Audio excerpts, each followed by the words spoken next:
Good evening, everyone. We'll go ahead and get started with our board meeting. I call this Winthrop School Board meeting to order.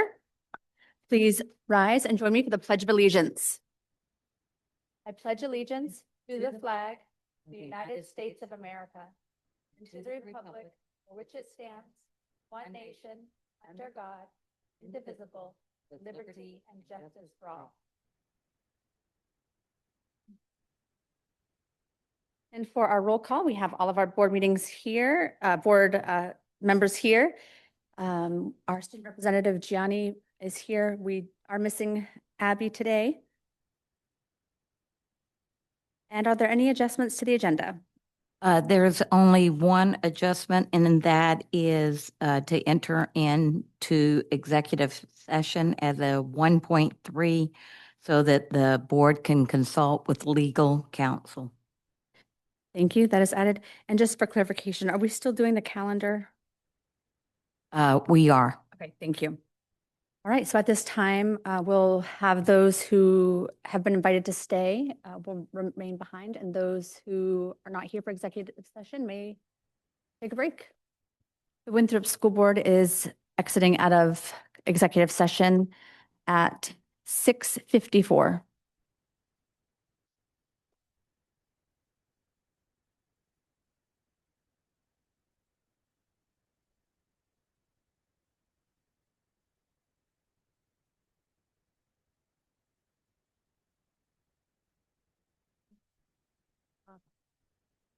Oh, I'm still in.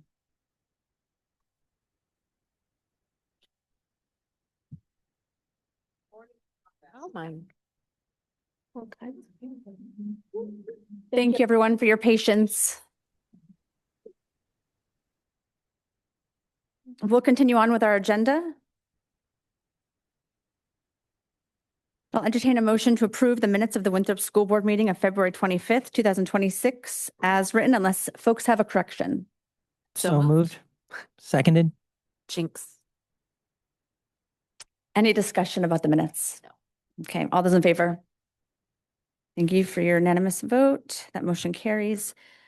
At this time, we will open it up to public comment. Any folks who are in the room who would like to speak, we ask that you step up to the podium, give us your name and your location. And if there are folks in our online meeting, if you want to just raise your virtual hand and we will get to you.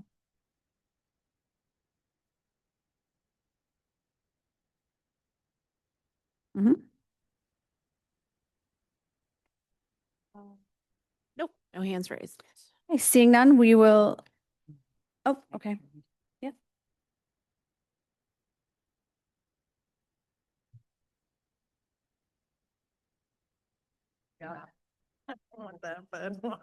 Good evening. Before we begin, I just want to read some guidelines because we haven't had anyone speak in public before recently. The board welcomes thoughts during our public comment portion of our agenda.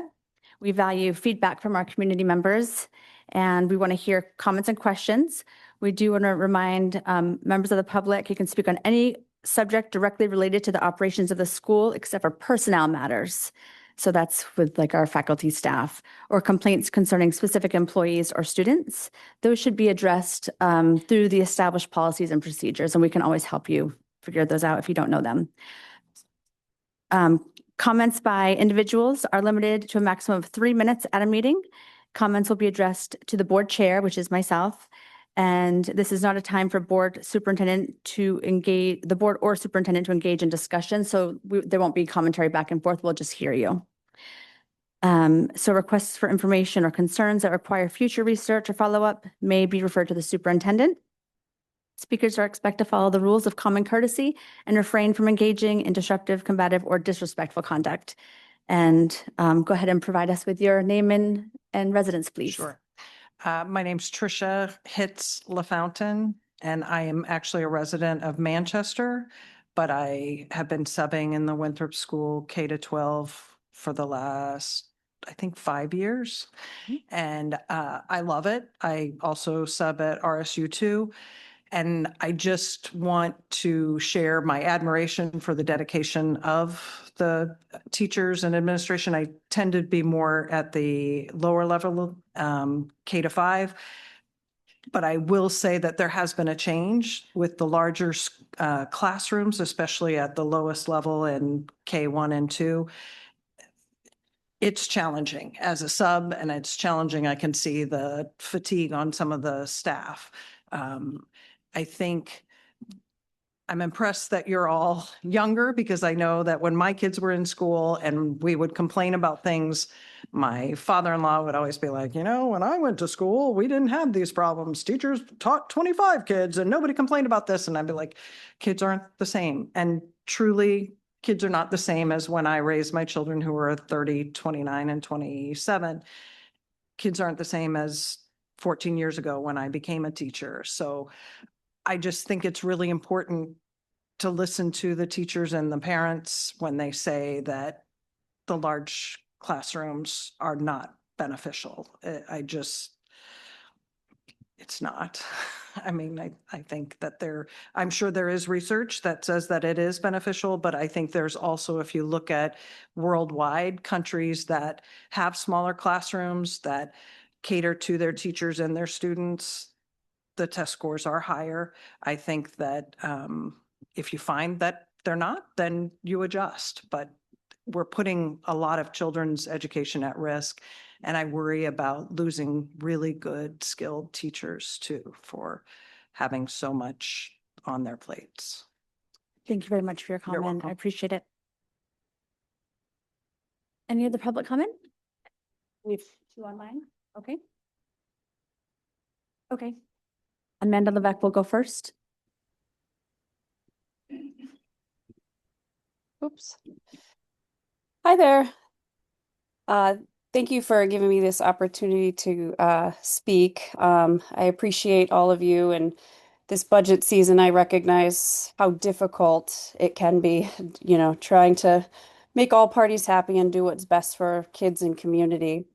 Something I wanted to address and just kind of bring up, it was very similar to the woman who just spoke, really in regards to class sizes. And I was looking through your documents from last meeting, and I really am concerned about some of those class sizes getting up into the 20s, because really thinking about our students' needs and thinking about student behavior and kind of where we're at, I really don't think this is best for kids. And I really would like to see if there's a way to, I understand money is always an issue, but looking at those numbers, is there a way we can possibly add in another teacher to try to bring some of those class sizes down?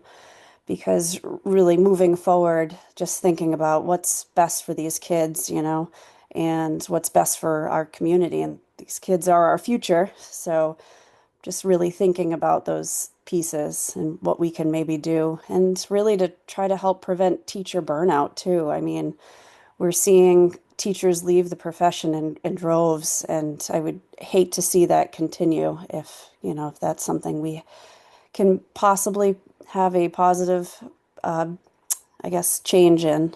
So, but yeah, so really, that's what my hope is. We could possibly look at that and make some sort of change if it's feasible. Thank you, Amanda. We'll have Amelia Arnold speak. Hi everyone, my name is Amelia Arnold and I have a first and a fourth grader in the district. As you enter this budget season, I want to echo what you've just heard and I want to share my perspective. So prior to this year, my sons had class sizes ranging from 13 to 17 students.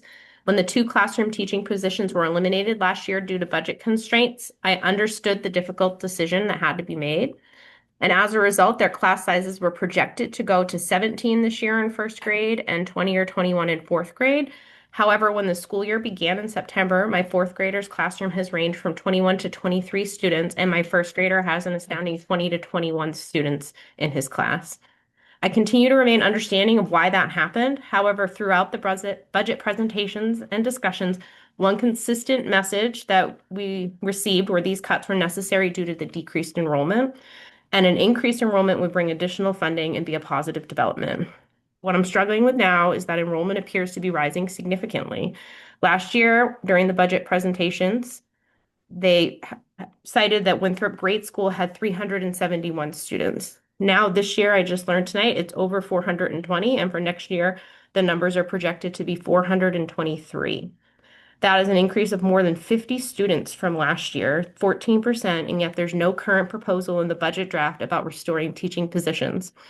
Instead, the current proposal is to reduce the peak teacher from a full-time to a half-time position. While the reduction in peak position may seem like it would only affect a small number of students, including one of my sons, I believe it will have a much broader impact. As a district, we've demonstrated a commitment to providing additional resources for students who are performing below grade level, and I would never want to change that. However, how can teachers effectively support struggling students, meet the needs of average learners, and appropriately challenge high-achieving students when class sizes continue to grow? Do we truly want to concede that there are just not enough high-achieving students in Winthrop to justify a full-time peak position? Rather than scaling back, could we not use the additional time working on enrichment to elevate our average and strong learners as well? Without adequate support, how are teachers going to challenge these students, ensure they will continue to make academic gains, and prevent disengagement and boredom in the classroom and acting out, especially in these larger classes? While I acknowledge that I do not fully understand all of the complexities of education budgets, enrollment formulas, and state subsidies, I strongly urge you to consider the significant enrollment increase at the grade school. We should be prioritizing additional classroom teachers, not reducing any staffing, and investing the additional funding we are receiving for increased enrollment back to our teaching positions. Student achievement has been identified as one of the 3 primary priorities in this building this budget this year. I urge you not to shortchange our grade school students, particularly those in 3rd, 4th, and 5th grade, where the numbers are just so much higher than any other grade in the district for teacher ratios. Our current 3rd and 4th graders began schooling during COVID. They wore masks, practiced social distancing, and experienced quarantines that, for many, lasted cumulatively to weeks of missed school. These students have already faced significant disruptions to their early education. We should be investing in their future and ensuring that they have access to the same class sizes and opportunities that the students received before them, or I feel you will see all your hard work for improving graduation rates will be for naught when this cohort of students reaches high school. Creating learners that feel seen and valued starts early and will be hard to repair if that does not continue to happen. Winthrop has always had the reputation of strong schools. Let us ensure that we're continuing to meet the education needs of all students and invest in our grade school with this upcoming budget. Thank you. Thank you, Amelia.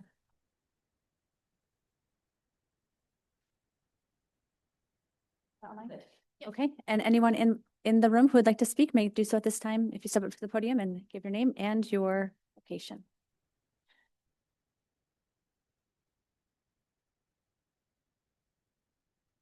Okay, seeing none, we will continue on with our meeting. We'll close our public comment section and enter into our reports, starting with our superintendent report from Dr. Foley. All right. Good evening, everyone. There will be a unified basketball game next Monday at the high school at 10:15. If any board members are available to come to the game, I think you would really enjoy seeing these athletes. The middle school students and staff will be present to cheer them on.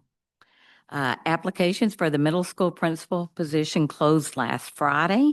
The committee will convene next week to review the applicant pool and to create questions, and then we will try to schedule the interviews for the following week. And last week, I enjoyed attending my first CATC meeting in person in Augusta. I was served a delicious lunch served by the culinary arts team there. And we primarily worked on the calendar, which you will be reviewing later this evening. I also received a call from Mike Molson from the EPA last week. They are still waiting for a court proceeding before issuing guidelines on anything to do with the kind of disposal of the buses or how we can do that. And I'm planning on discussing this in more detail at an upcoming finance committee and looking at the options that we have before you. And that concludes my report for the evening. Thank you. Thank you, Dr. Foley. Attached is a list of the spring coaches. And then as far as the school board chair report, I really don't have much to share. We just had a meeting last week. I have been receiving some emails with similar concerns as to those who spoke in our public comment today I just want to acknowledge those people who have reached out to me. That does conclude my comments. We do have our student representative report by Gianni. Hi. The winter sports season is finishing up this week. The boys and girls basketball teams have had their end of season banquets this week to celebrate their seasons. The Nordic team finished up their season today with a fun meet at the main outdoor wellness center. All teams in attendance were dressed in costumes and silly outfits. Miranda Cook has challenged the Winthrop team to a dance battle following the race. Unified has a home game next Tuesday, the 9th at home. This will take place during advisory period and will be against Miranda Cook, and all of the student body will be there. Next week is March Madness, and there will be dress-up days all week, including a past favorite, which is anything but a backpack day. Miss Marshall and Miss Shaw are helping collect artwork for our school laureate or whatever, which will display our students' artwork. Students are being encouraged to contribute things other than just typical artwork, such as like well-done papers and projects. And the National Honor Society is currently collecting old T-shirts in order to be recycled into dog toys. Thank you, Gianni. I appreciate your report. Okay, we will continue on in our agenda with item 4.5, committee reports, starting with finance. We have a planned meeting on the 18th and we'll report out at that school board meeting. Thank you, Tim. Policy? No new updates. And negotiations. Negotiations, the committee met on this past Monday on March 2nd, made some really good progress, and we are down to 4 of 16 articles and scheduled to reconvene next Thursday. Excellent. Thank you, Erica. Okay, item 4.6, administrator reports. They are attached. Did board members have any questions at all or comments? Okay. Seeing none, we'll move on to item 4.7, our strategic plan update by Megan White, Director of Teaching and Learning.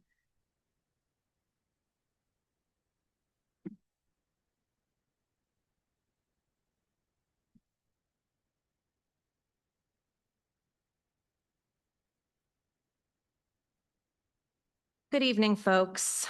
For those of you who don't know, I am Megan White. I'm the Director of Teaching and Learning for Winthrop Public Schools. And this evening, I'm happy to share some mid-plan updates with the board and the public that's here. So our strategic plan was approved in December of 23. The plan actually started with school year 23-24, and that puts us right now in year 3 of a 5-year plan. So that midpoint, and it's the perfect time to share our progress in areas of ongoing work for this plan. Our plan, for those who aren't super familiar with it, covers 3 overarching themes with 3 main goals. So we have a curriculum instruction and assessment goal where we're hoping to continue to provide instruction and assessment that's high quality, effective, and engaging. We noticed that it was important for us to really work on strengthening and enhancing our communication and relationships, both within our school and with our community. And then capital improvements. We've all been in our buildings, so we want to make sure that they're operating safely, effectively, and efficiently. The board and any public who had looked at the packet online has a pretty robust report. I am not going to go over that report with you all this evening, but I'm going to look at each of these 3 areas. And I do have some color coding I just want to explain to folks who haven't read the more detailed report. So our plan, broken into these 3 themes, then identified several outcomes, and then underneath the outcomes were action steps.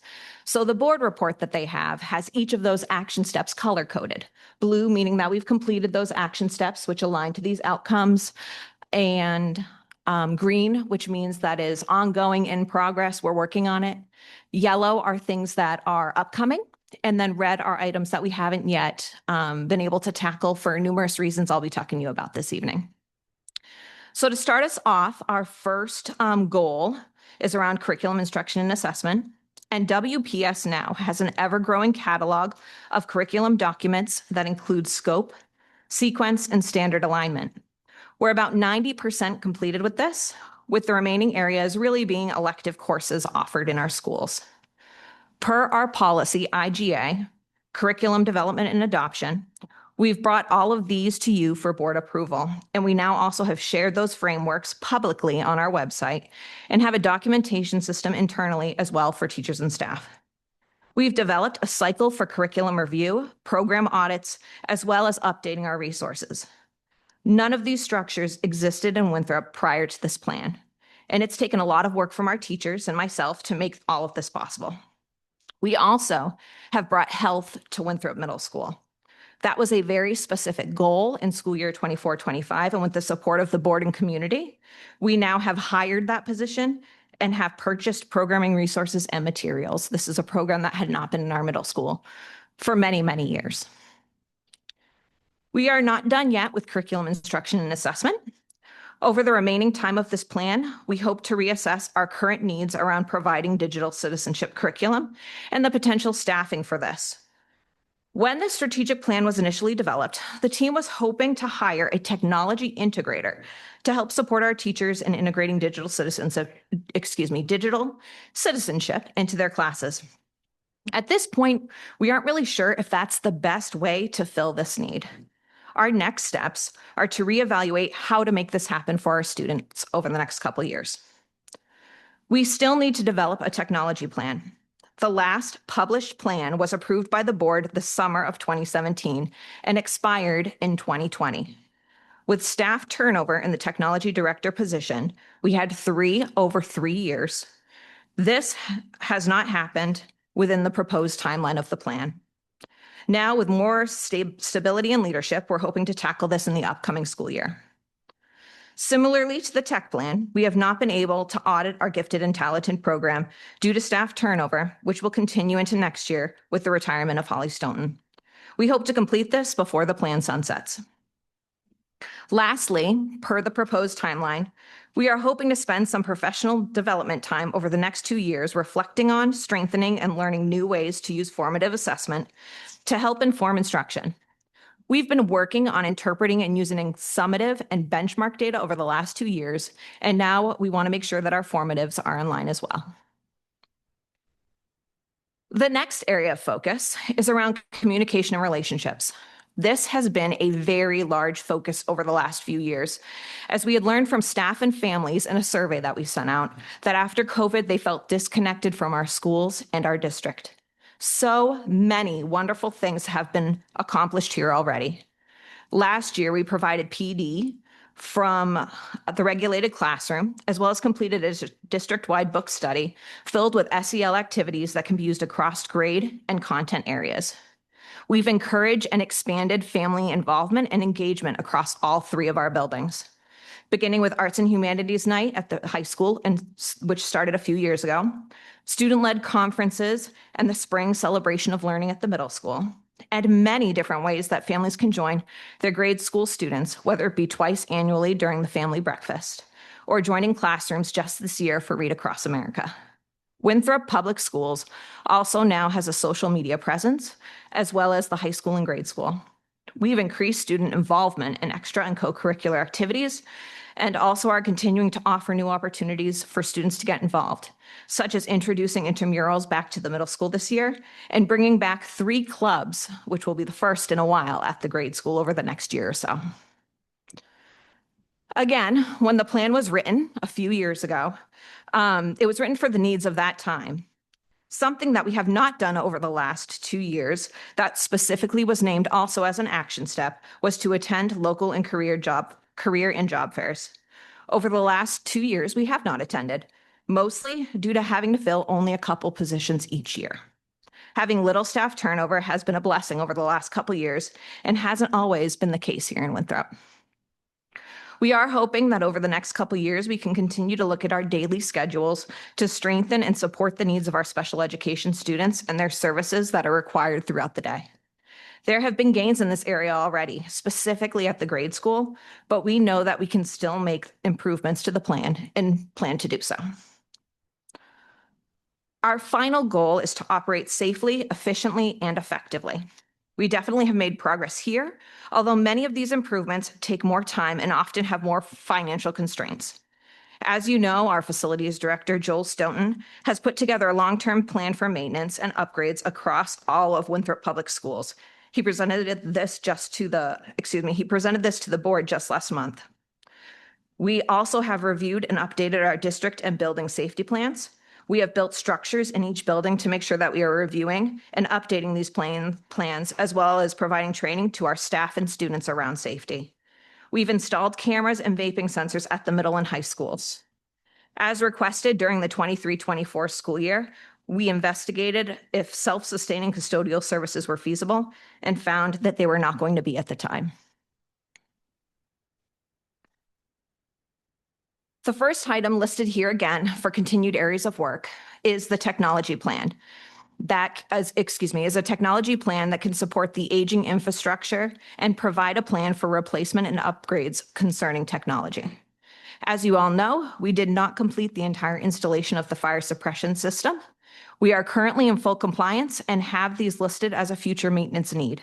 As you remember from Mr. Stoughton's presentation, our focus over the next few years is on our operational needs to keep our schools up and running. And lastly, we of course want to continue our partnership with the Winthrop Athletic Complex Committee, who has completed phase 1 and is moving into the fundraising for phase 2. Thank you to this group and our community for supporting and developing athletic facilities that rival larger schools and help attract folks to our town. To summarize, we have a few large areas we plan to work on at Winthrop Public Schools over the next few years. Firstly, we have both curriculum and infrastructure needs that require us to really think about tech and the role that it plays in our classrooms, as well as what we need to maintain and continue to keep things running. We want to look more closely at our gifted and talented programming, how we support these students, and what enrollment has been. We are excited to delve into formative assessment to help inform teacher instruction for all students as they tackle new learning. We plan to continue to attract and retain staff. We hope that we won't have to be attending those job fairs, even if they were part of the original plan. And as you know, this budget season, we need to prioritize taking care of our facilities. We're fortunate to have a well-developed plan moving forward, and now we're continuing to build up our capital improvement budget. Thank you all. I'm happy to present this midway plan to you, and I'm happy to take any questions from the board. Thank you so much, Megan. Does the board have any questions or comments for Megan next time? I do want to thank Megan and the administrative team for tackling that a couple of years ago. It's great to have that roadmap for continuous improvement, and they have worked diligently, and I think a lot has been accomplished in the 3 years. Thank you, Dr. Foley. And the administrative team as well. Thank you. Okay. We'll move on with our agenda and enter into item 4.8, the Administrator FY27 budget presentations, starting off with Principal Dufour.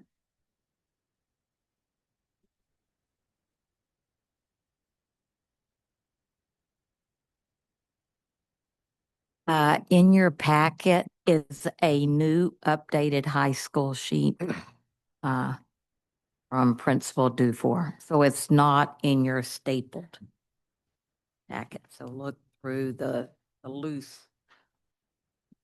paper. Yes, it should say Winthrop High School, and the first focus should say improve student achievement.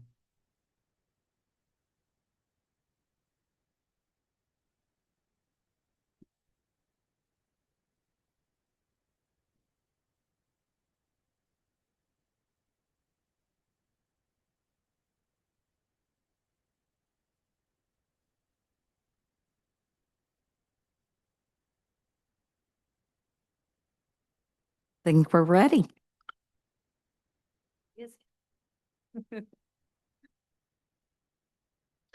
Now I have the right one up.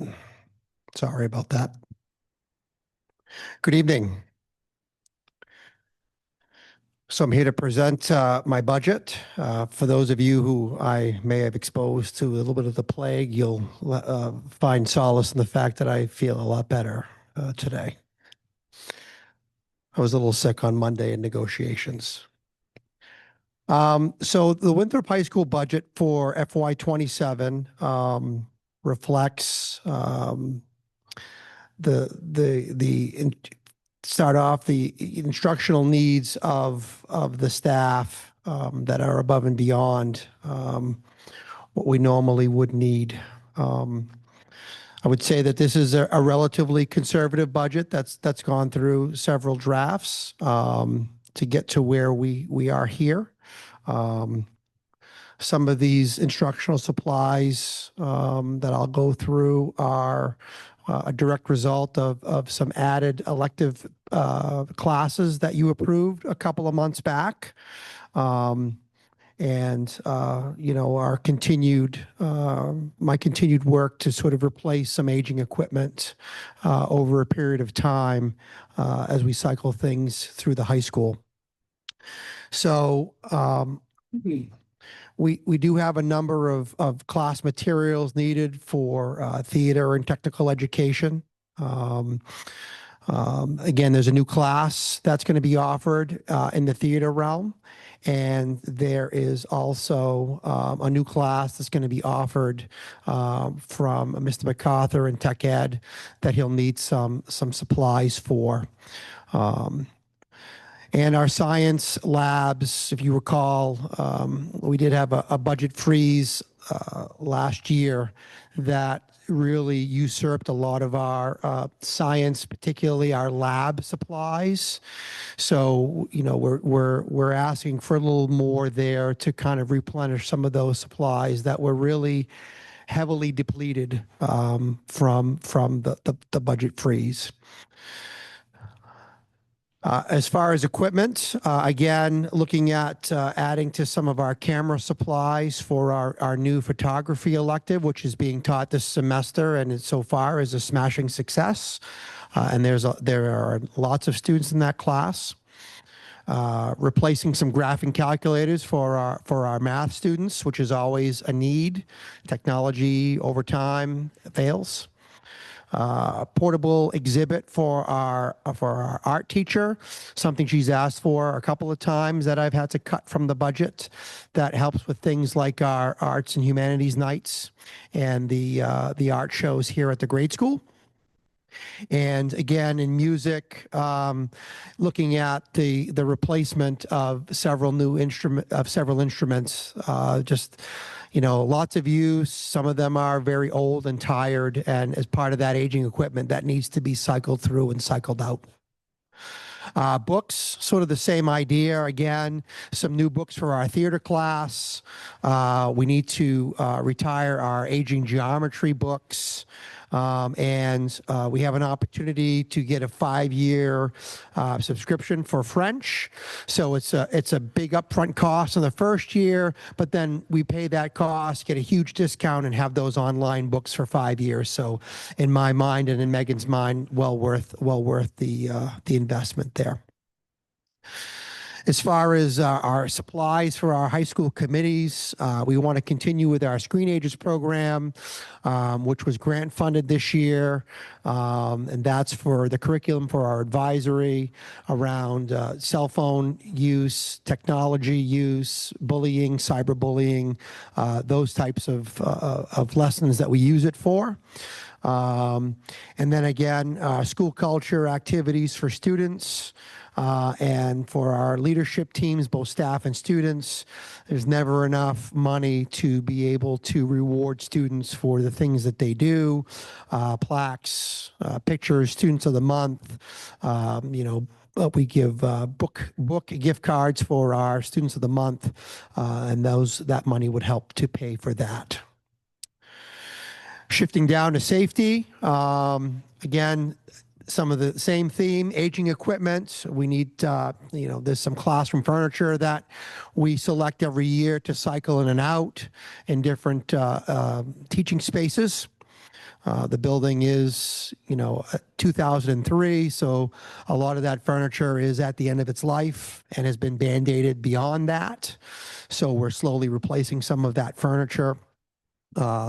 We do need some new rugs for the entryway. Anybody who has lived this winter knows that it's probably time for some of those rugs to be replaced. And they're pretty expensive because we also use them for graduation. We need to replace some locks for our student lockers. Again, 2003, a lot of the locks are broken, damaged, or missing. And that's more student security for those students that use the lockers. Supplies for our set team supplies to keep those up to date. We have to-go buckets in all of our classroom now, thanks to the NHS kids and Tiff Shaw for putting those together. We need to keep those up. And we also are now monitoring the cameras in 3 different parts of the building using some devices that Megan allowed us to have through Apple TVs. So there's constant monitoring of the cameras in my office, in the main office, and in Mr. Staunton's office. And I would bet that some of my other principal colleagues will be mentioning this, moving down to the staff adjustments for the FY27 budget. District-wide, we're looking at the high school. This would be a district-wide position, a 0.5 ELL teacher. And at the high school, looking to support 3, potentially 5 ELL students at the high school, and supporting the multilingual learners and their ILAP plans, which I guess would be somewhat similar to like an IEP or for a multilingual learner. And those students would have a dedicated staff member that I would work with the other 2 principals to share that individual between the 3 buildings, to have dedicated times to be in my building to work with potentially 5 multilingual language learners. And on the last page of the sheet is, again, the projected enrollment and class ratio by grade. Again, that data can be a little bit misleading when you look at some of the aspects of the class sizes, which are generally smaller, like special education classes. But generally, this chart compared to last year, they are larger. And they swing anywhere as high as 25 and can go, as low as 5, 6, or 7 in some of our special education rooms. But we are feeling that bump now. When the middle school had that large group a couple of years ago, we have them now at the high school.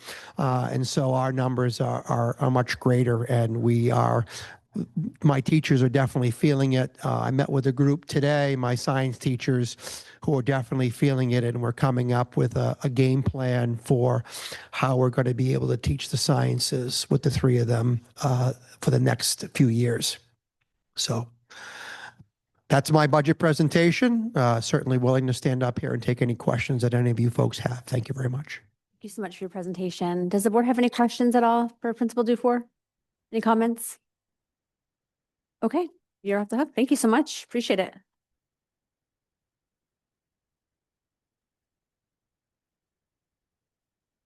And Principal Smales stepping up to the podium to deliver her budget presentation for the Winthrop Middle School.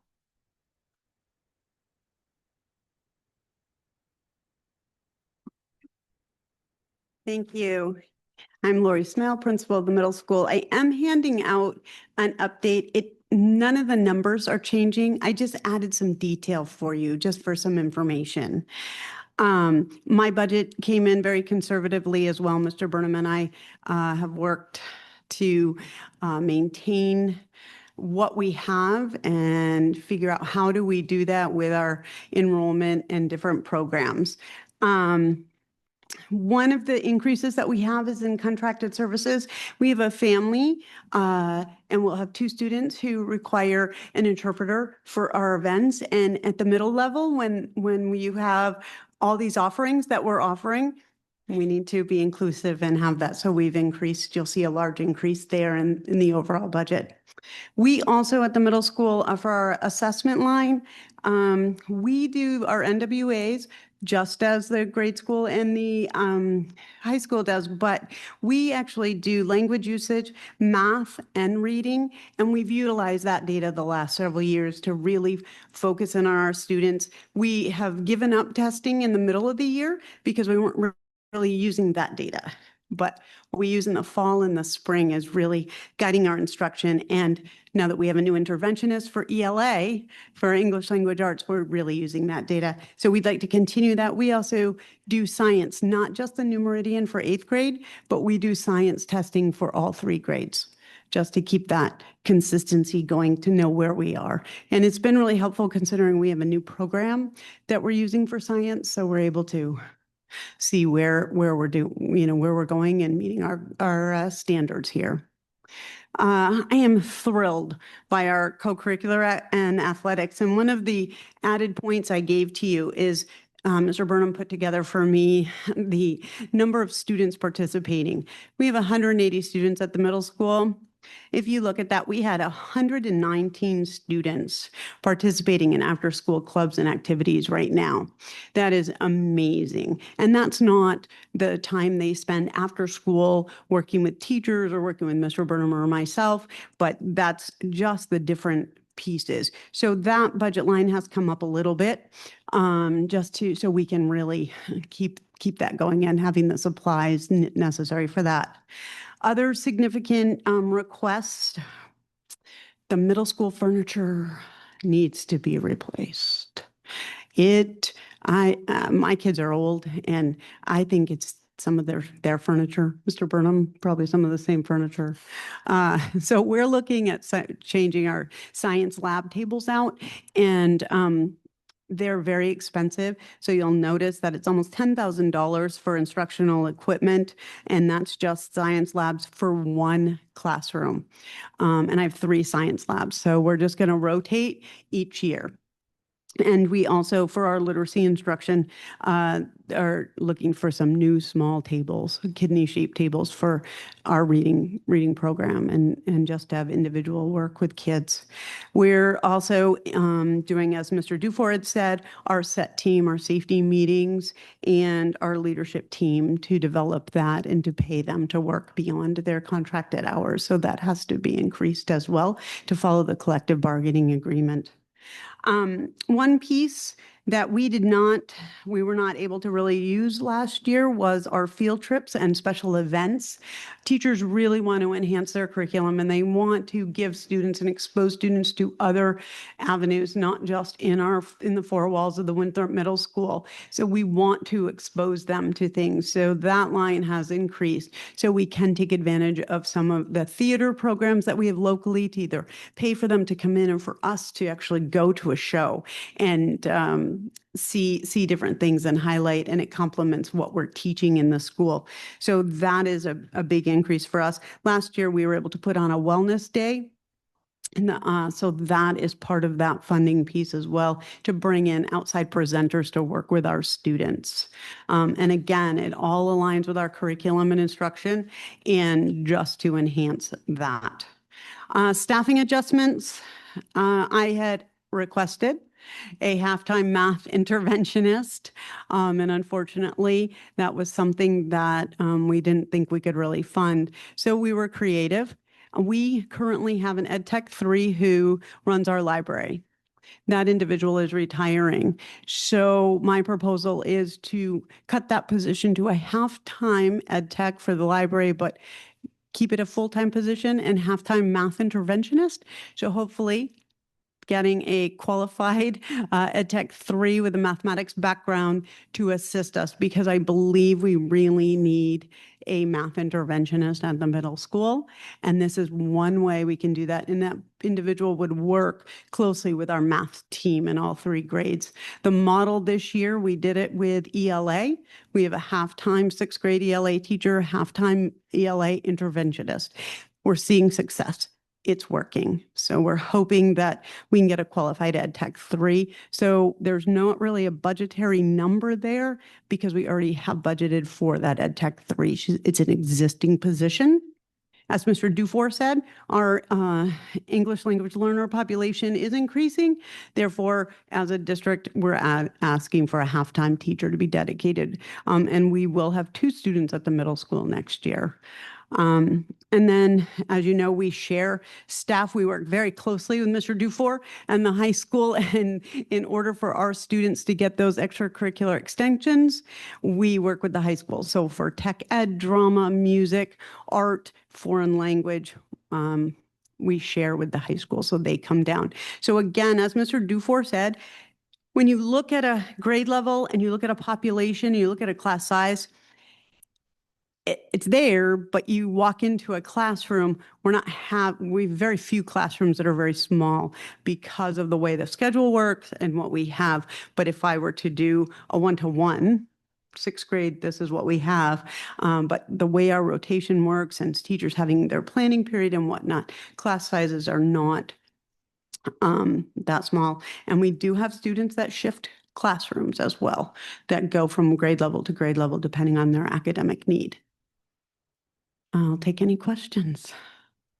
Does the board have any questions for Principal Smale or comments? Do you happen to have a rough estimate as far as the class or student teacher ratios in some of those certain classes? Yep. Much like the high school is like 5 to 25.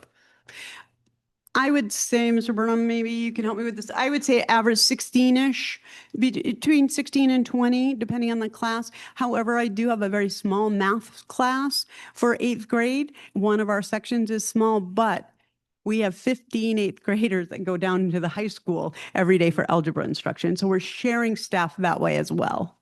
But if I were to go into ELA, 16, 17. Walk through class with no less than 16. Thank you. You're welcome. Could you repeat that number just for, 16 to 19 thank you. consistently. Any other questions from the board or comments? Okay. Thank you very much for your All right. presentation. Our next presenter will be Principal Violet from the Winthrop Grade School.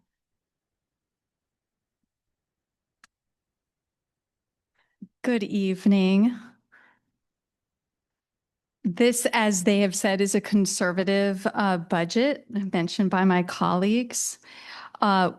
The increases that you see are in the library services, because we know library has a direct impact on student achievement and certainly increases student engagement and love of reading, which of course is our goal.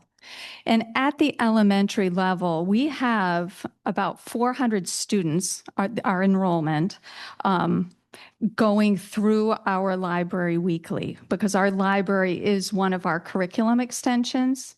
So in having that number of students weekly go through, in 2025, there was almost 9,000 items in circulation that were taken in and out. So that causes a lot of wear and tear on equipment as well as materials. So the increase is in equipment. We have stools that are breaking. We have a need for book bins. We need more books. And a lot of the supplies are actually for repairing some of the books, because many of the popular ones that are going in and out, those need that repair. So that's what that increase represents. We, of course, want to continue to innovate and elevate. So we have added funding for books, potentially to do a book study, but also if we want to send folks off to conferences to learn. In terms of staffing, we're looking at, this is what my colleagues were talking about, this 0.5% increase in a multilingual teacher is district-wide. And we have had an increase in our multilingual student population. So when students arrive and are enrolling, we have a language use survey. On that language use survey, if they mark that they speak another language other than English at home, then we do a screener. That screener then gives us information about what services, if any, are needed. And based on the results, we then determine what we're going to provide for instruction. And if they are identified, then we create an individual language acquisition plan. And those are what are their goals and objectives and how we're going to accommodate their learning in our classrooms. So with that, we really need help in facilitating the support of our multilingual students across the district.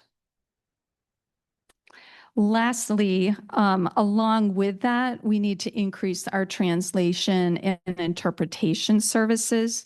So that was a very, very small amount this year. And we're finding with our increase in this in population, we need to have those services available. So we have started using Propio language and interpretation services.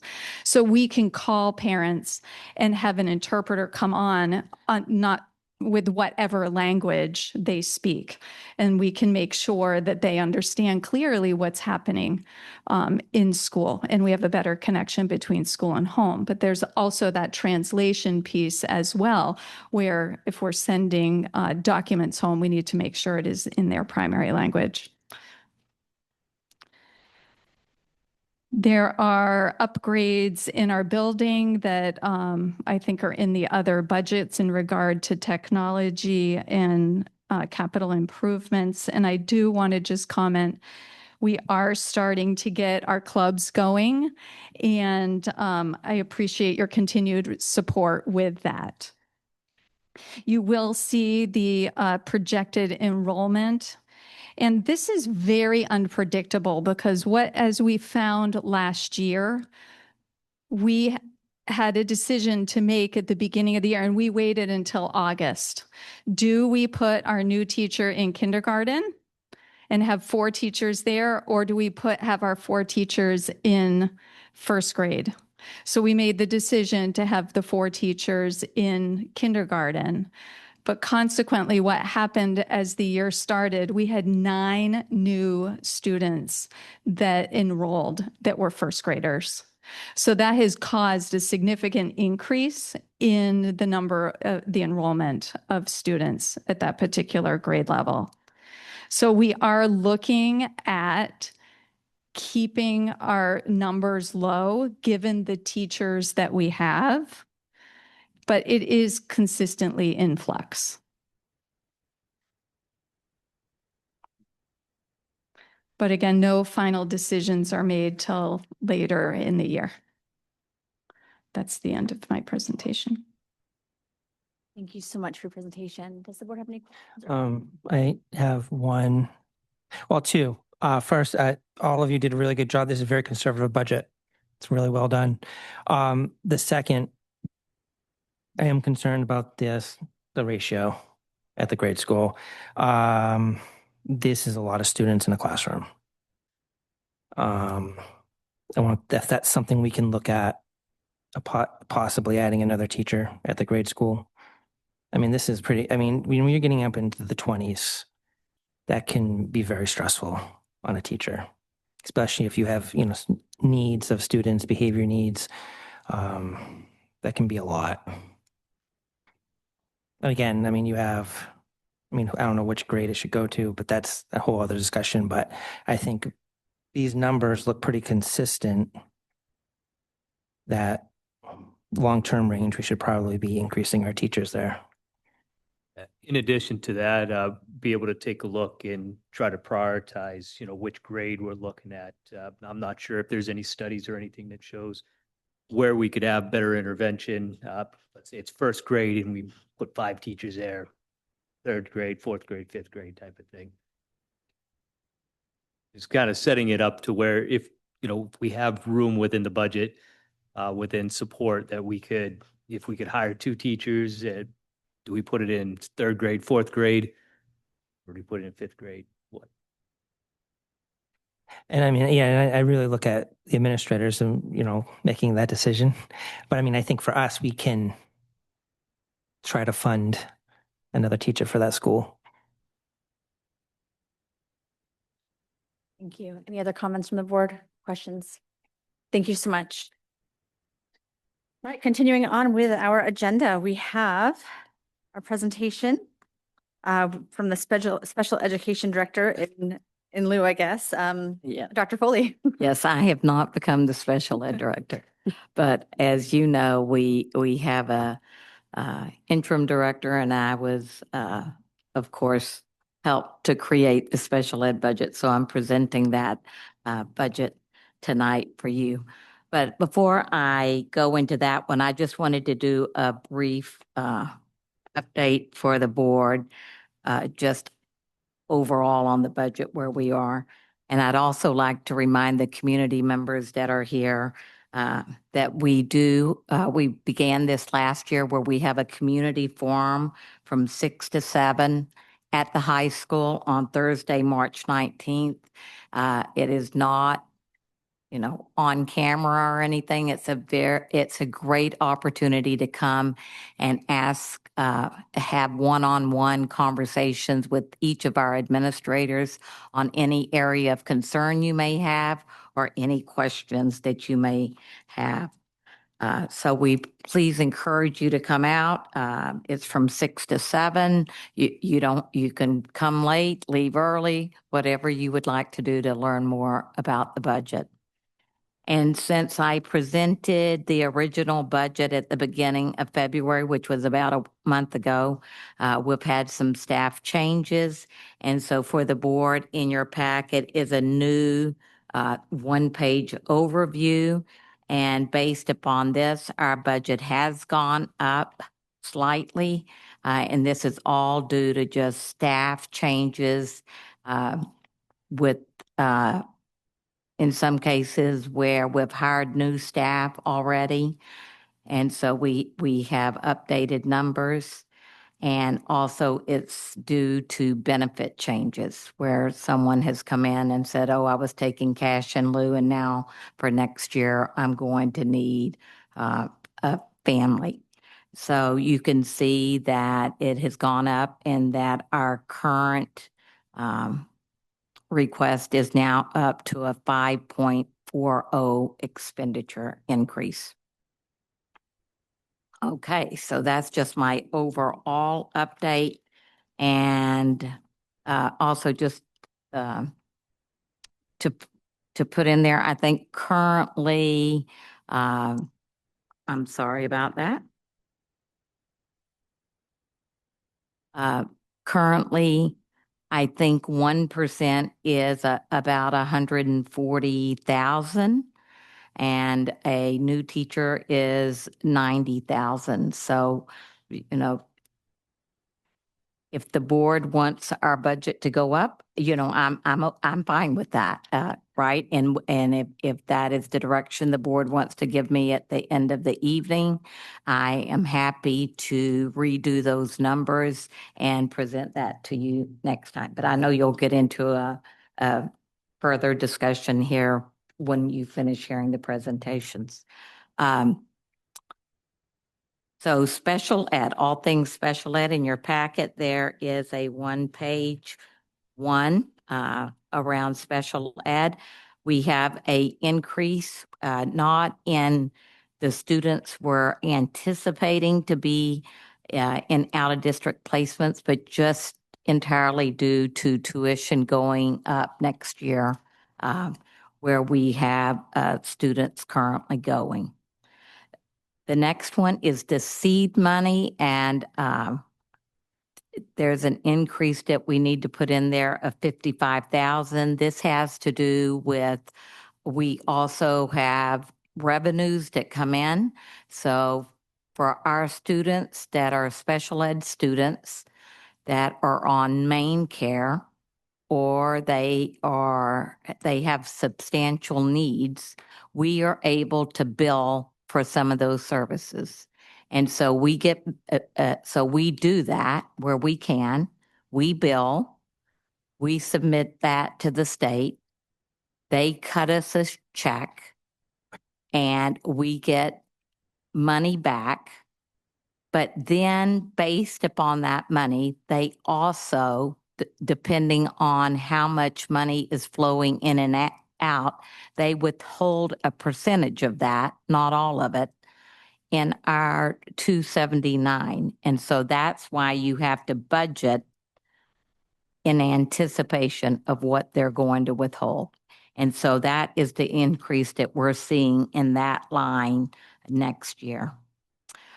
We have, to get to the 5.4% increase, so that was, and I think I did in my budget, my initial budget presentation, that our initial budget increase from the administrative team was up in the 7 percentiles based upon what we heard from the board and town council last year. We felt like that wouldn't be something that could be supported. And so we did look for reductions, as we always do, in reallocations.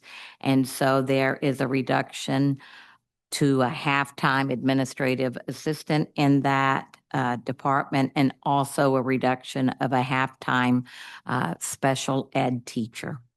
You can see that the numbers are going to remain.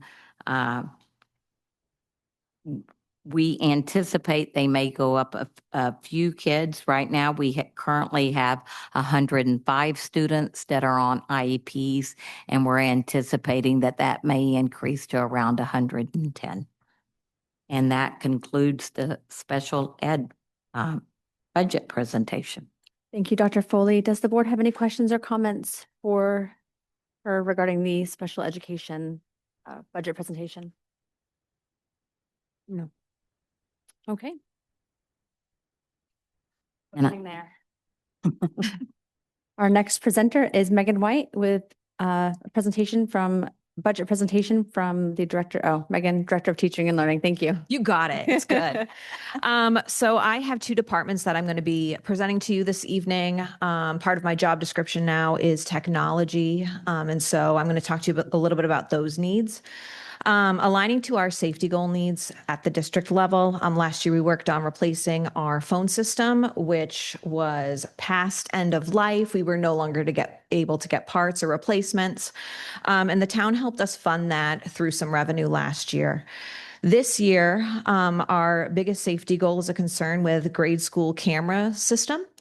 There is a camera system currently at the grade school. It has 12 cameras. The problem with it is that there is no repairing it so that it is able to record. And you can also only see the live stream of those cameras if you are in the server room, which is a closet off the music room. So at this point, those cameras really are not functional. Are they operational? They're working, but they're not working in a way that is going to provide security or even being able to watch our students or record when it's not recorded. We can't go back and see an event that maybe had happened. So what we're looking at doing is replacing those 12 cameras with about 14 cameras. They would be interior, exterior cameras. To give you context, we have 30 cameras at the middle school and 33 at the high school. So this is a very reasonable, almost a flat replacement of what we currently have at the grade school.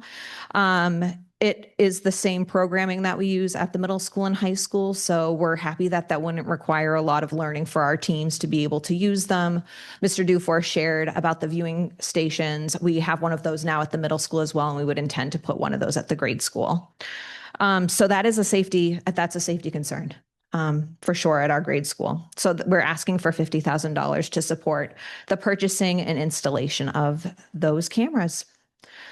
The next piece is reasonably new news to the district. Our actual hardware, like the tangible server pieces that exist and run a lot of our technology here in the district, is going to be end of service life the summer of 2027.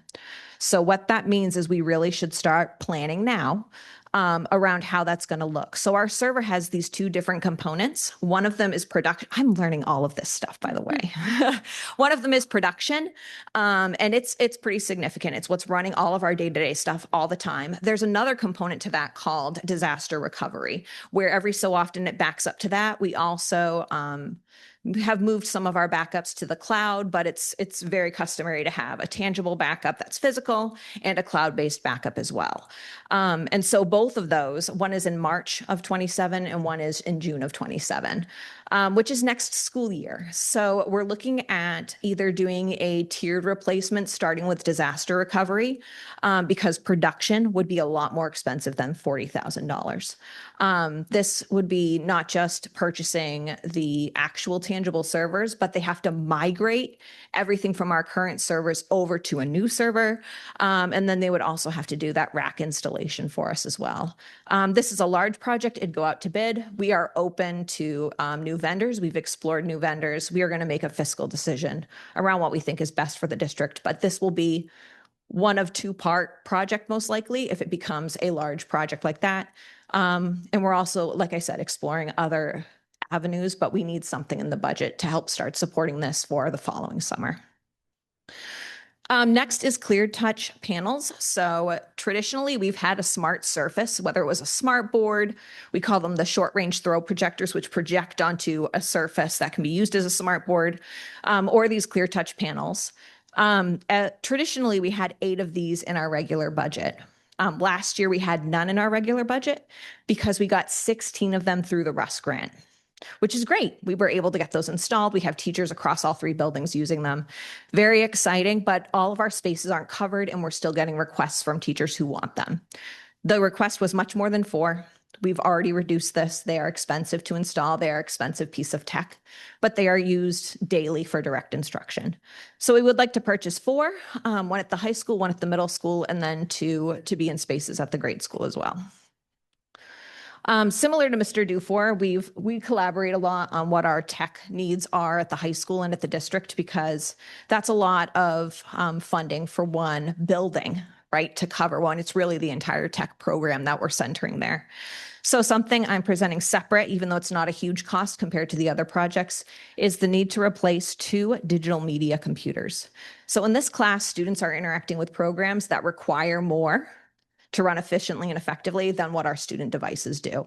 So instead of waiting until all 10 of them are at the end of their life, we're trying to develop, starting this year, a cycle of replacement, where every 2 years, well, with every year we'll get 2, and within 5 years we'll be at a point where everything's updated, and then we might even, I hate to say it, have to continue updating them, because that's how technology is. So it doesn't seem like a huge price tag compared to the other tech pieces, but it's something I want the board to be aware of, that we're starting to plan even at the classroom and course level around cycle of replacement. I'll take questions on the tech piece first, and then we can go into curriculum if there's anything. I like that idea, Megan. Thank you. Does the board have any questions before I jump in? Okay, so I am curious. I know you haven't gone out to bid, so this is just maybe a guess. And first of all, thank you for being proactive with regard to the server replacement. I am curious, what does something like this cost? Because this is an initial amount that maybe will match next year, or. Yep, I'm happy to give you a little bit of information around what process we've gone through this year. Initially, there's something that we are eligible for in our percentage that is covered federally for some of these technology projects. It's called E-rate money, and the work that was done this fall by Sam Baldwin to increase our economically disadvantaged so that our numbers are representative of our population is really going to help fund this. So initially I said, hey, let's try to see if we can do it through E-rate. And I met with someone and it was over $250,000. That is not going to be, that is like the craziest upside of that. The other 2 quotes that we've gotten in since then, because again, we're trying to budget in a way that might be meaningful, is probably between like 120, 130. And there's also options for financing and leasing. So like that might be a consideration of the board in the future, that maybe we consider a 5-year lease, so that when it's end of service in 5 to 7 years, we have stretched this payment out over multiple years, instead of having a $40,000 hit next year, followed by up to 80 that I'm going to be coming in front of you all for next year. So we are exploring so many different options and still trying to figure out what's best for Winthrop and the size district we are as well. Thank you. I just love all that you're looking into. This is like what Teresa said, innovate to elevate. I love that. That's like what that is right there. So thank you so much. Okay. Any other questions about the tech piece? Okay. I think we're good. All right, on to curriculum. Yeah. So I've broken this into special requests for each building. So at the grade school, and this is really, it's being charged to the grade school, but there's some usage at the middle school. We use IXL to support reading and math practice. It's an online platform. Many of you may be familiar with it. If you have kids, most districts use it to support those two content areas. Teachers can assign student-specific skills aligned to what they're doing in the classroom, but students can also, the program will develop a pathway for that student based on their NOEA scores, based on its own in-house diagnostic. It's a pretty dynamic program. We use it starting in 2nd grade for reading and math all the way through 6th grade. And then in 7th and 8th grade, we use it specifically to support our ELA classrooms. I do want to let you all know that we also have created accounts for all of our multilingual students. So they all have access to that regardless of grade level and content, as well as all of our special education students, regardless of grade level and content. So we are really thinking and do utilize this resource across all groups for our kiddos. So that's one piece of that. We are in year 2 of a 3-year payment plan. It's a 50%, which was last year, 25 this year, 25 next year, and then the next 3 years we can breathe a little bit, which will be good because next year's review is science, and science curriculums and materials specifically at the grade school is very expensive. So kind of planning ahead a little bit for that potentially. This year, the district review, and I know I've talked about it a little bit in my reports, but I'll reiterate, has been social studies. The grade school review team has one teacher from each grade level, and we've looked through resources. We've had, lots of conversations. We've delved into standards pretty much every meeting, and we've decided that we're not going to adopt a program that for multiple reasons at the grade school level. One, the time commitment for the financial implications of a whole program for social studies doesn't make sense. If we're going to try to do a program with fidelity, we need the time. And that's really not feasible when we're really trying to double down on reading, math, and incorporating social studies. And we do have science programs as well. So looking at social studies to really try to integrate as much as we can. So that has been the decision of that team. We've probably met maybe 8 to 10 times at this point. We're meeting next week to solidify a K-5 progression that is standards aligned and vertically aligned. So we've done some really cool work in that group saying, what are you covering? What do you want to cover? Let's read our standards. So there'll be lots of integration. Like in 2nd grade, there's some economic standards. We're going to incorporate that into when they start doing coins and dollars and building that math unit out. So this money is going to support kind of the resources needed. There'll be some content specific books, readers that we're going to want to get for kids. We want to expand maps. Geography is something that we're always looking to build, and that's an easy thing that used to be in every classroom, right? And that's not necessarily the case now. We're also hoping to try to lift at least one social studies based field trip through our review. We're hoping the Maine State Museum's going to open. 4th grade, we're looking at them doing a really strong Maine history unit. And that would be so cool to go there. So we're hoping that will, 1 or 2, we're trying to build in as well. At the middle school level, this review is a little bit quicker because they had wanted to kind of do an overhaul of their entire programming or just stick with the same thing. So we met with several publishers and they landed on requesting TCI social studies for 6th through 8th grade. This program offers lots of materials for flexible lessons. So for any lesson, teachers would have the option for it to be an applied activity, a video-based lesson, or a reading-based lesson. So based on the students in front of you, you could choose any of those 3 modalities. If you need to reinforce content, you could use 2 of those modalities on multiple days. They're very, very excited about it. It also offers translation for the reading passages for all of the languages of our multilingual learners that we currently have. So that is a big win when we're looking at trying to increase that as well. It also has pre-created differentiated pieces to support all student needs. And often those are things that teachers have to develop themselves, or they look to outside entities for that.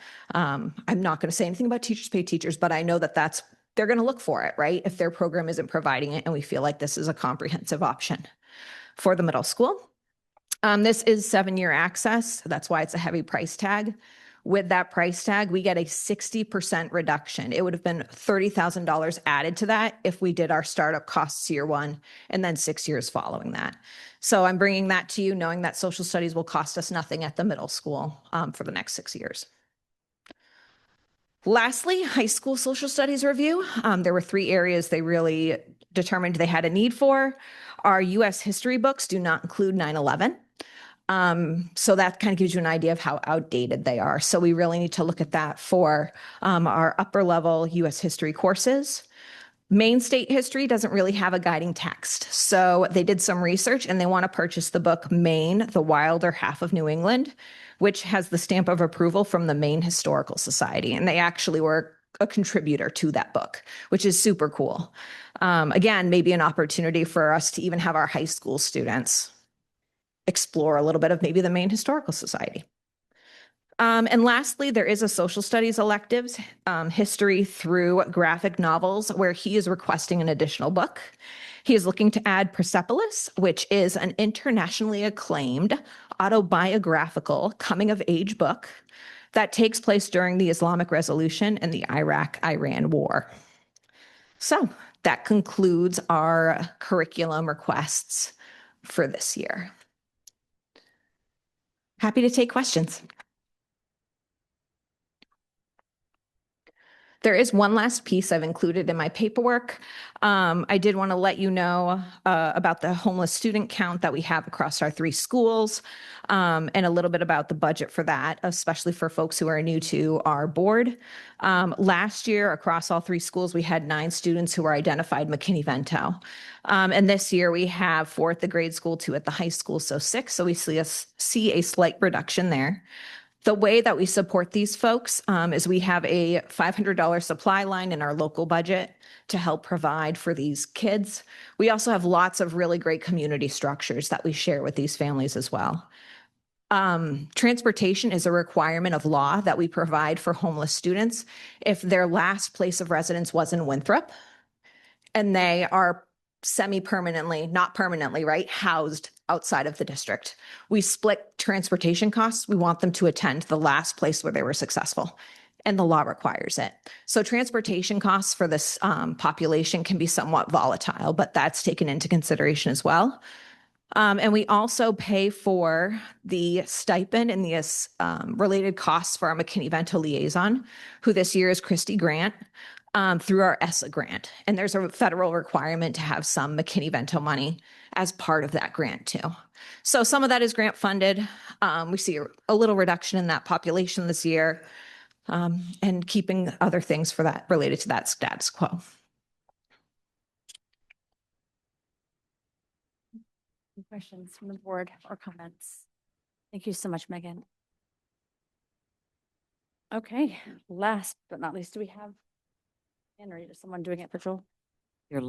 I'm Joel tonight too. Okay, so But last. I will say that Joel is on Zoom, so when I'm going to do the presentation, but when we get to the questions, Joel will answer any questions that you may have. So I'll go to the page in your packet, which is, I think, 40 for high school co and extracurricular. And most of these increases that you're seeing outlined are really beyond our control. It's just around the salaries for officials. It's the increase in salaries for the coaches, increase in salaries for the dues and fees. Under equipment, that is for that's increased cost in uniforms. There's a uniform rotation, but it also is for new goals for the field hockey team. And that concludes my report on that. And if you have questions, we'll direct them to Joel. Any questions? Or comments? Okay. Set. Okay, and so the other page is page 41, which is the the maintenance, the district maintenance lines that Joel oversees. Your biggest increase in this is something that we started talking about last year that we have to build. We created a line last year when we were doing the baseline budget of 100,000, and we're requesting that we increase that by 50,000. And that's one reason we had Joel's presentation to the board just recently, so that you can see. I know that's a big increase, but the need is there. That he showed you and presented to you the 5-year plan, and that is what you see for the capital improvement projects for next year. That kind of add up to about 150, is that it doesn't take long to spend that, right? So our plan is to put a new chairlift in at the grade school, redo the roofing, and seal the high school parking lot, and that will pretty much eat up the $150,000. And then everything else is electricity. We've budgeted for an increase of about 20%. And then our cleaning company that we use, those costs are going up, and you see that. Any questions? No. If not, then I would request that the board just give me, I've heard one request tonight to come back at the next board meeting with what the increase would be if we put in another teacher at the grade school. And the next board meeting really is for you to start debating and potentially approve. And so is there any other information that you would like in preparation? Just two things. One, easy one is like, what was our increase last year? 9.24. Okay, yeah. And two, if we can get that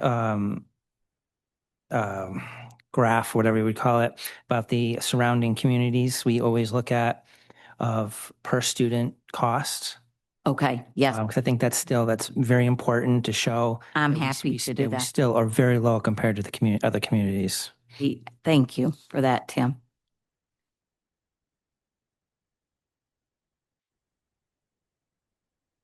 Anything else from the board? Nothing new. I support Tim's request to see what it would look like to add an additional teacher, especially since our enrollment continues to climb. And if that trend continues, we want to make sure we stay ahead of, having enormous class sizes because we're fortunate enough to be getting new students. And nothing new for you, but to our administrators, thank you guys. This is a lot of creative work to try and make things balanced, and also to, give our students a really enriching experience. So appreciate your hard work. I too support Tim's idea. And I think it's important to acknowledge all the parents or community members too, who have come today. It is usually quiet meetings for us. And so we really know that this issue is important to them, and we want to look into it. So we are hearing the requests. Thank you. Okay. So we're moving on to old business, item 5, for the discussion regarding policy JB. So this is just a really, I just need some direction about next steps.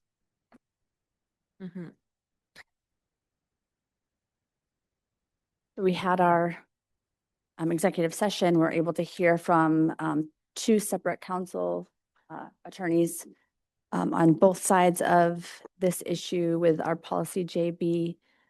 And so we're just opening up to discussion and how the board is feeling. It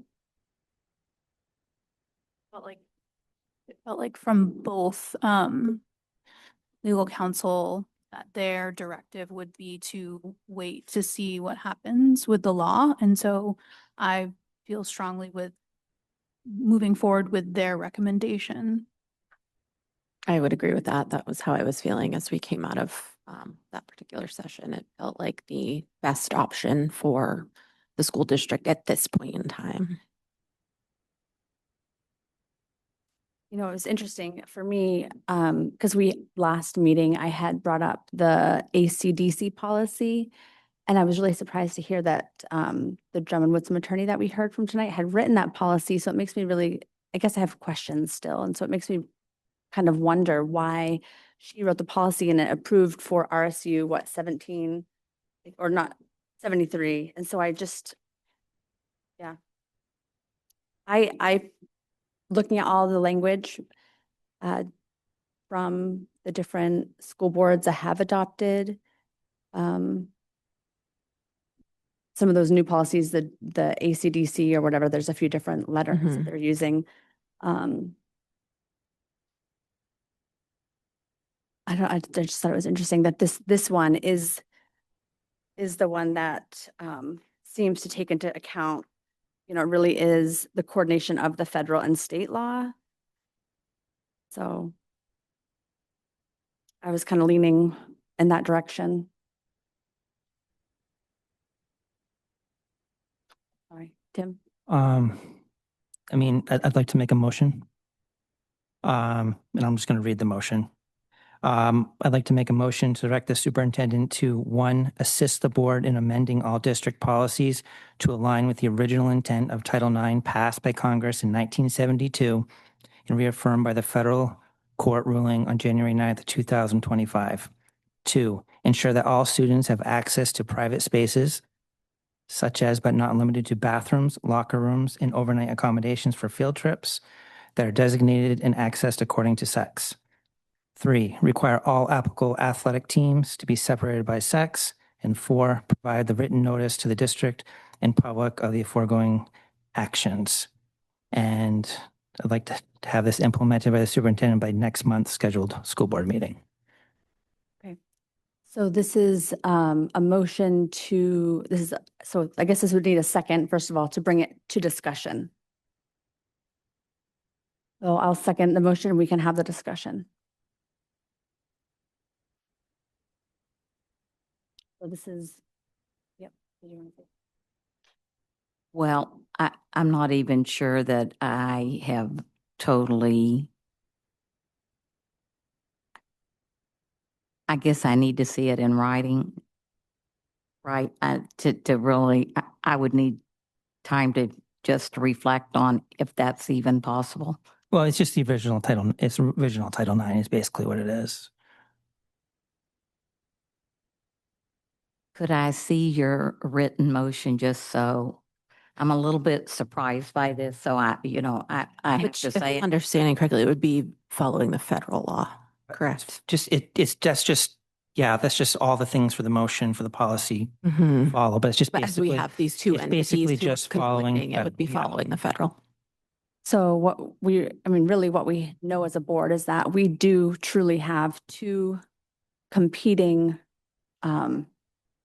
laws on the books. And that makes it really hard for school boards and really puts us in the middle when it comes to these decisions. Because on one hand, there's my understanding and interpretation of what I heard today is that there's the federal law and then there's the state and there's conflicting pieces. So I'm trying to look at my calendar, but I'll look at Jason too and Libby about even when we have our next policy meeting. And with motions, motion amendments or motion language can be amended. So if someone has another idea, Robert's rules says that we can amend language. So Tim has a motion on the table and with the motion, we can amend language too. No, I understand it. I'm just trying to speak to the motion as written. And Jason, do you remember when our next meeting is? I think that our next meeting here would be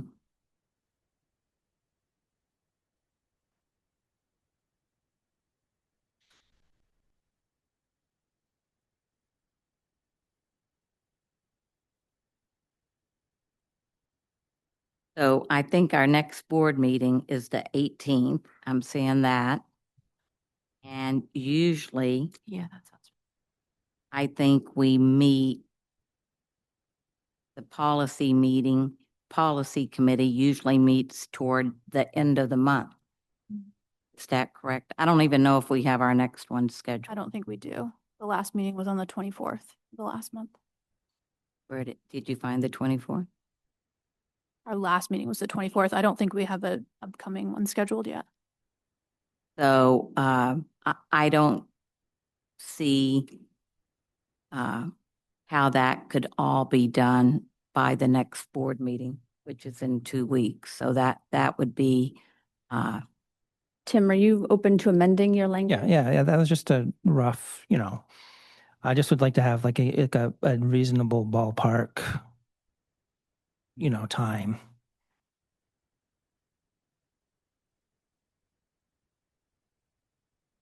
So I have concerns, so there's the concerns about that. And And disregard. as your superintendent, I have concerns that like 2 legal opinions have suggested something else. And I just feel like this is kind of opening ourselves up. Agreed. And putting a target that I'm not sure, I guess I'm not sure the problem we're trying to solve right now. And I think Joel, who's not here, but I'm sure he's online, I think he would probably need some clarification about what it means to require all applicable athletic teams to be separated by sex. I don't know if that's something you're seeing that's different than what we're currently doing. No, but the current rules is that we don't have to separate. That's the current rules. So I'm wondering if Joe, I hate to put you on the spot, but I'm here, Becky. I can answer anything you need. Okay, Joel. Yeah. So can you kind of speak to that one, hit that part of his motion that says require all applicable athletic teams to be separated by sex? You can certainly request that of our programs, but you still have to declare if you're going to be, for example, Spruce Mountain 73, they had a co-ed team, but they still had to declare that they were either playing against boys teams or girls teams. So, I mean, you have to still decide one way or the other whether you allow transgender athletes or not. I don't know if that's answering your question. I'm not very clear either of what the motion is asking for either, so I would need a little more time, I think. The motion is just Title IX, going back to the original Title IX, that there's It is Title IX, but you're also asking us to do something against what state law is. It's very clear in the MPA handbook as an athletic director, the route I'm supposed to follow, which is that if I have to follow the state law. I guess we have 9 school districts in Maine that have already gone to this because and again, what we had with our presentation there with executive session is that either way, we're breaking the law. Either way we go. But one path was a guaranteed litigation though. And that was the opposite is following this. But Joel, doesn't the MPA already tell us which sport I think that I learned from Mike Burnham in the last 2 weeks that they have determined which teams can be co-ed and which teams cannot be co-ed. Is that correct? So for example, yes, that is correct. It depends on if you want to participate in an MPA tournament or not. You can do whatever you want with local sports in your buildings. It's just if you want to continue on to the next level, be part of. I think there's confusion from your administrators exactly what you're looking. Well, my understanding is we're not saying, yes, when we compete against another school, we have to follow that school's rules. I understand that. But just like the other schools, Levitt, Spruce Mountain, they're not allowing it. And they're in the tournaments. They're competing with a normal schedule. So so what I'm hearing there is that you do not want trans athletes to be competing on teams that are not the sex that they were born with, which is clear to me.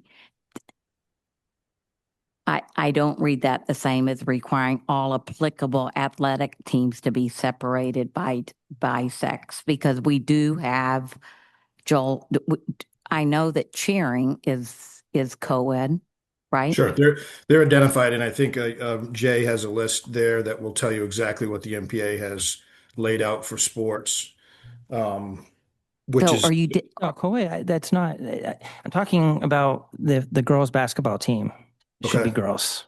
The boys' basketball team should be boys. The girls' cross-country team should be all girls.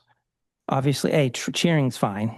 Or we have a co-ed sports, we have co-ed intramurals, and that's all fine. If it's a co-ed, there's no problem. But if we have a designated girls' sports team, it should be girls. Okay, I follow you, Tim. now, yes, so that's really around not allowing transgender athletes to compete on teams where they identify. And so that clarifies that. Thank you. And so is You would need to come to yes, I think we know there's a specific list at the MPA I think we got clarity. Okay, I just want to explain because there are different policies. So the ACDC policy is the one that separates the sports that Tim is talking about. Just so you know, that's why there's different letters. So the ACDC policy is the one that separates the different sports teams and says which teams are boys, girls, or co-ed. Then the ACAE is the policy that just states the Title IX.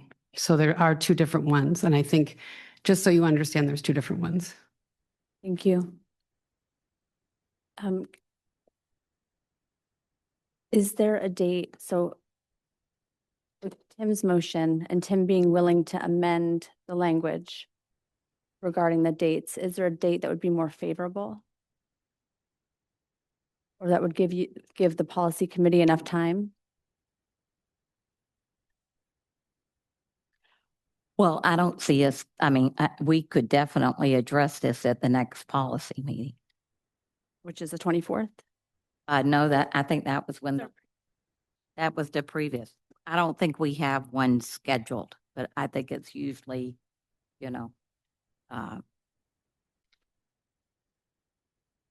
usually we try to meet once a month. And we haven't yet met. Okay, so there's a motion. And As chair, there's a motion on the table that we need to get the date or something. So that is favorable or a compromise. So we have a school board meeting on April 1st and April 15th. Would one of those make more sense to bring it back? April 1st and the 15th. Thank you. I will ask Lexi how many policies we think that not just the sports ones. Would you go to the podium? Thank you. Right now, there are three different policies out in the state of Maine: ACAE, ACDC, and AC-R. ACAE and AC-R are very similar. AC-R is just kind of amended what our normal AC-R is, but it does say only two sexes, biological male and biological female, and that all private spaces be separated by biological sex. ACAE is the one I just said has the list of the different sports. Sorry, that's ACDC. I apologize. And then ACAE goes into the executive orders and how that fits into Title IX specifically. So they're all they're all kind of the same idea, but I would assume, I wasn't there at the meetings, but I would assume that the slight difference in the language is because school boards probably discussed it and decided how they wanted that policy to read. They all have the same, I would say, outcome in regards to the topic that you're discussing. But the language is slightly different. So you know what we went through with the Title IXs, getting those right. So, I mean, I just think we need to be given a couple of months for this. If it's three different policies, uh, we have to try to find a way to research those and bring it to the policy committee. And Tim, do you want to propose another date?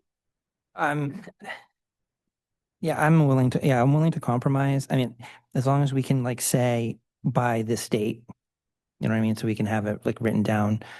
If you need an extra couple of meeting, another month, just as long as we say, hey, by this school board meeting.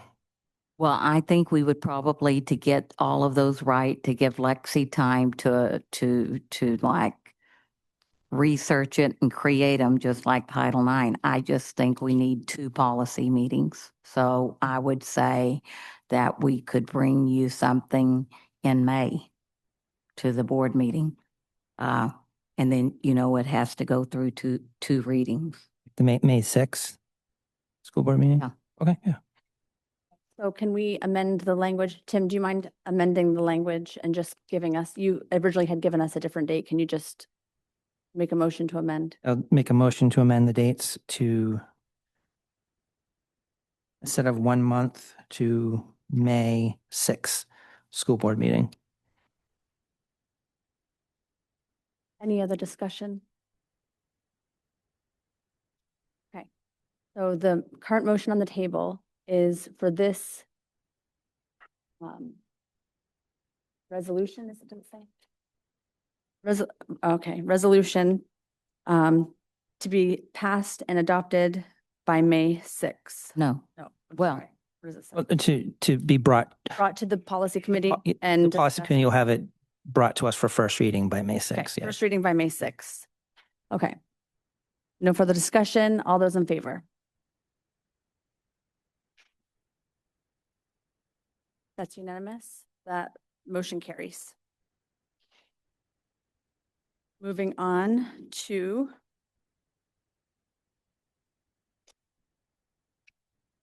new business, item 6.1, FY21 school calendar discussion. Okay, in your packet, and I think it's not attached. This Is a draft of the next year's school calendar. I'm still looking for mine. Thank you. In next year's calendar, a reminder that we're increasing to 7 professional development days. It retains the 5 early release days spread throughout the year. The first day would be solely for like grade 9, grade 6, and K through 5. Another change this coming year is the recommendation to move graduation from Sunday to the Friday evening before what is typically the graduation date on Sunday. A reminder that all the districts that feed into the technical center, they have to be in agreement on the calendar within 5 days. So they can have 5 dissimilar days, not 5 each district, but in total. So this is what we worked on at that last meeting that I talked about in my board report.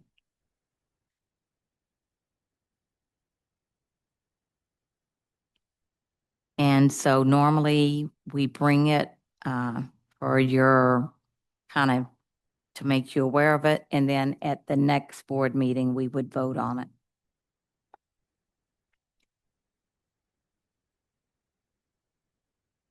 Um, Any questions regarding the calendar? Okay.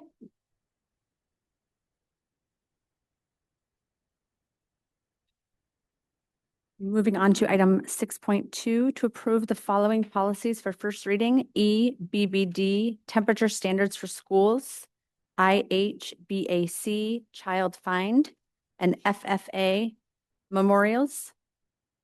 So moved. We're gonna wait for Becky to give us a Oh, discussion. sorry. Well, you can do the motion. Okay, so You want to take? yeah, I'll take a second. Second. Do it. Okay, and Becky will give our. Yes, so the big thing, the EBBD is a new policy required by law. And so this came to the policy committee, and we're basically suggesting that you adopt the model policy that MSMA provided. And the big thing that we had the discussion on was around the temperatures. It outlines what we see as the optimal temperatures. And then there's a place where you decide how much do you want to increase that by before you're implementing, like,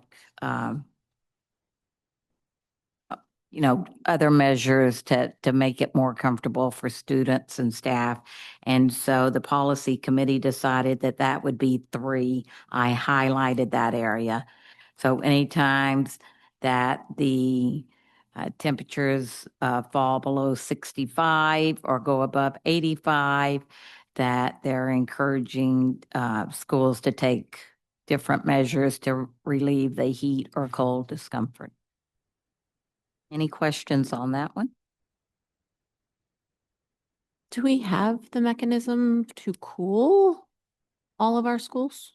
We're not talking air conditioning. It could be that it's opening windows. It could be moving the classroom. It could be taking the kids outside, or so it doesn't mean that you have to have So it's an air conditioning.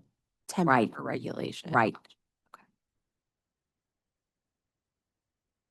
They have the on days of extreme heat, considering rescheduling a test or exam to another day. I mean, it's those types of measures. And they caution against saying something like, oh, if it goes above or below that, you have to send the kids home, because then that's going to result in, Yeah.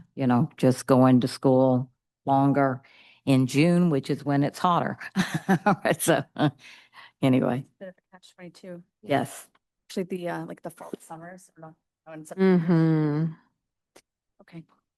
In the child find one, IHBAC, that is just a legal, that's another new requirement by statute that requires us to amend our policy to say that students may remain in school until they're 22. And so that's the only change in that policy. The last policy that is probably, this is not anything that's required by law.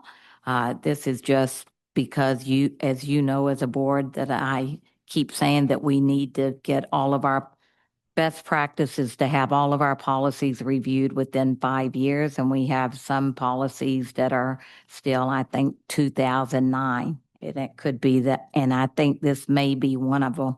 I'm not sure.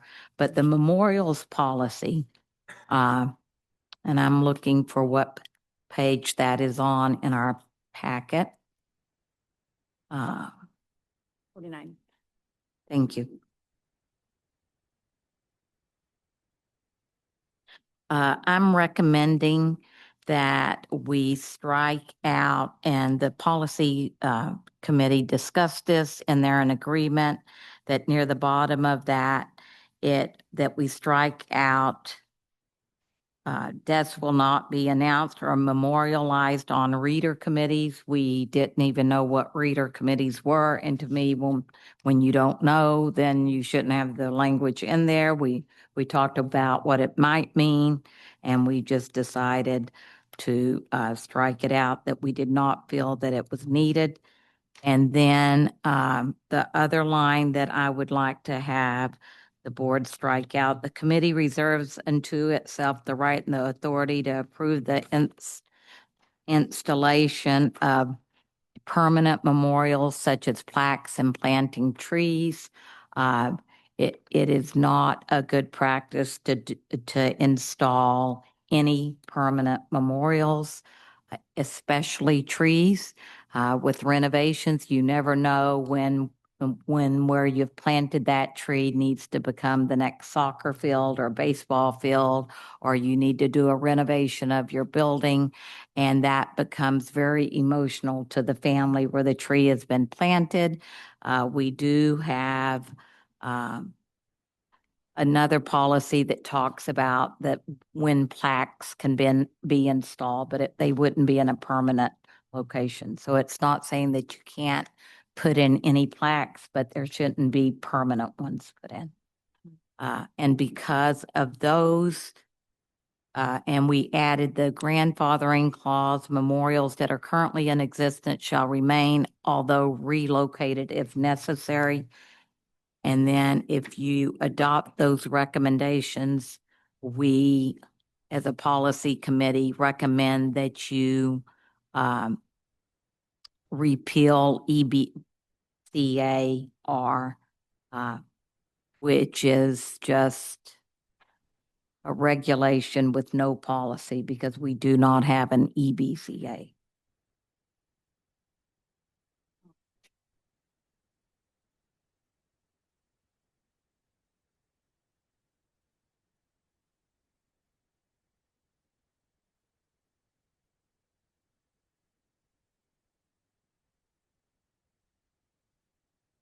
We went over the first three for that, but then really the next one is the motion for the other two that you also reviewed. Well, right, and we Okay. can talk about, Yeah. we can talk about that once you. Okay, yep. And all those in favor of that motion? Okay, perfect. Unanimous, that motion carries. And then item 6.3, entertain a motion to repeal the following policies as recommended by the policy committee: JKGA, timeout rooms and therapeutic restraint covered in JKAA and JKAAR, and policy EBCA-R, the death of a student or staff member.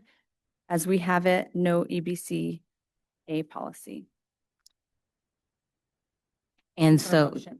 yes. So moved. It's too early on the last Seconded. one. That's weird. Thank you. All right, discussion. And I think it just kind of really, I don't have a lot to say other than we do not need these two. One is a regulation that doesn't have the policy to go with it, the one I just talked about. And the other one, they do not recommend that you have a policy now called timeout rooms. That's all covered in restraint and seclusion that are required by law. Okay, all those in favor? Unanimous, that motion carries. Okay. That ends our new business. We will open up our second public comment. If there's anyone in the room who would like to speak, we ask that you may step up to the podium, or any folks or anyone online can indicate by their virtual raised hand.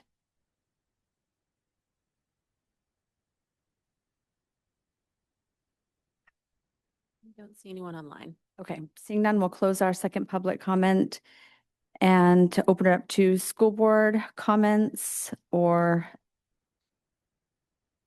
I guess I did skip the future additions to future agendas, so we can address those there if board members feel they need to. Okay.